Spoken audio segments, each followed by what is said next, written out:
Ողջույն, ես Սիլվին եմ եւ այսօր ձեզ հետ ուզում եմ կիսվել մի հետաքրքիր տեղեկատվությամբ։ Ամեն ձմեռ Ուրուգվայի ափերին Ատլանտյան օվկիանոսը սկսում է խոսել իր ամենաուժեղ լեզվով։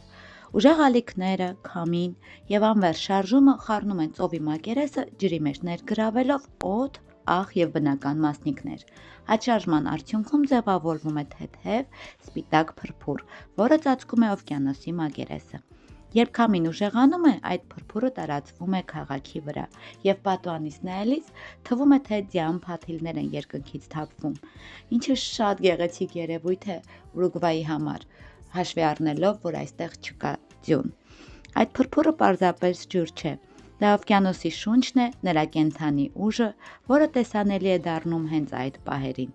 Եվ թվում է, թե Ատլանտիկան ոչ միայն ալիքներ է շարժում, այլ ամբողջ տարածքով պատմություն է պատմում ուժի, ազատության եւ անվերջ կյանքի մասին, որը բնորոշ է Ուրուգվային։